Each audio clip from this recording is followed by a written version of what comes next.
BeadforLife is a wonderful organization that we at Mary Baldwin are involved with as partners. BeadforLife started in 2004, and their mission is to eradicate poverty in Uganda. And so basically they found women when Torkin Wakefield, a good friend of hers, and her daughter were touring in Uganda in the slums of Kampala. They found women who were actually rolling beautiful beads made from recycled magazine paper. They were rolling these beads, they were drying them in the sun, they were stringing them to make multicolored necklaces. And so basically they were so taken with the beauty of the necklaces, they asked if they could bring some of those products back to the US to see if others might be interested in buying these products. And so basically they gathered the materials together, brought them to the US, talked with other people, and found out that yes, people would be very willing to purchase these products. So they actually started using a kind of a bead party format where they would put together boxes of product and send it out with instructional materials to people in their homes or churches or other kinds of organizations like schools. And they told a little bit about the story of the women in Uganda, and that most of these women were trying to live on less than $1 a day. And many of them were working in quarries, very long hours in the hot sun, and making, again, less than $1 a day. So if they could sell their beads, and we could sell those in the US and send a majority of the proceeds back to Uganda, they could better support their families, they could buy food, they could buy medicine, they could improve their housing, many things that they had not been able to do.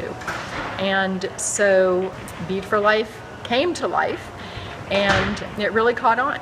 I think it was the fall, actually, it was either 2007 or 2008, I started looking for an organization, a global organization that we at Mary Baldwin could partner with and use in an instructional sense to show students that women can in fact help women lift themselves out of poverty.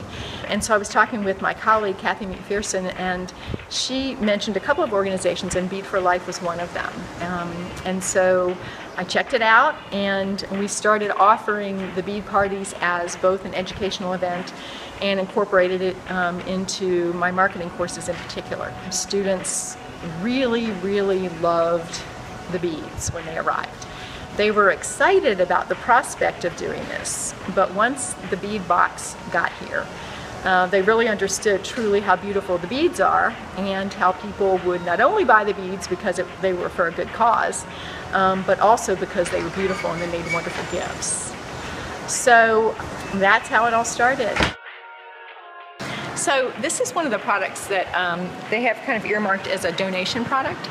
And so this particular product helps to support their street business school. So women who oftentimes have already been through the beading program will then go on to own micro businesses.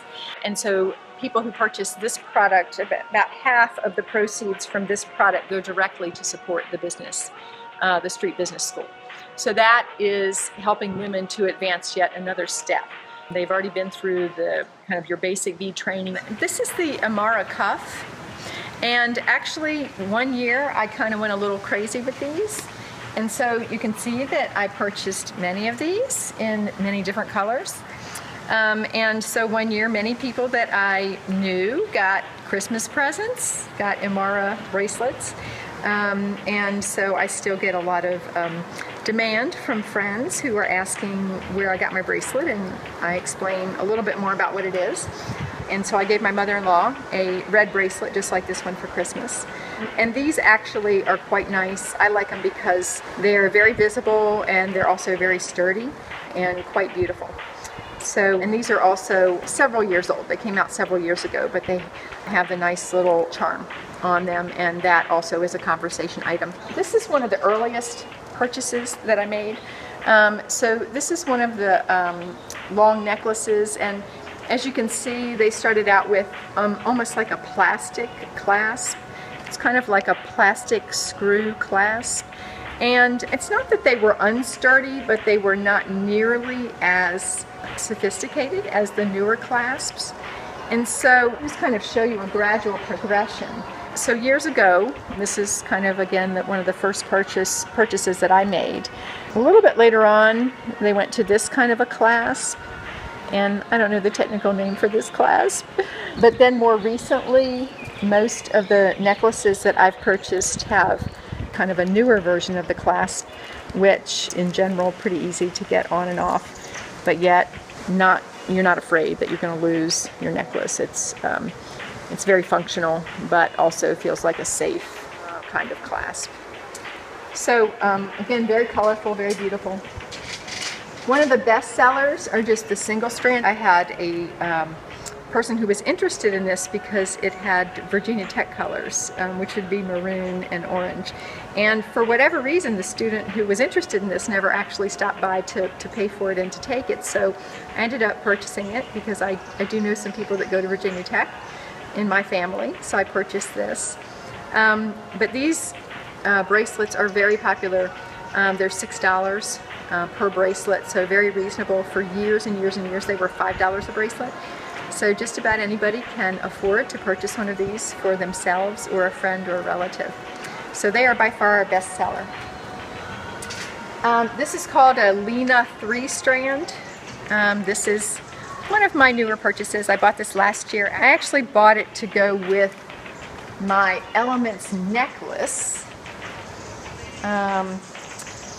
which is another of the new lines. I thought it matched pretty well. And so anyway, again, this is one of my newer purchases. I love these Elements necklaces. They have 3 different variations. I purchased 2 of the 3, and I'm sure that they will have more coming out at some point. And then the last one I want to show you is called the Mandala.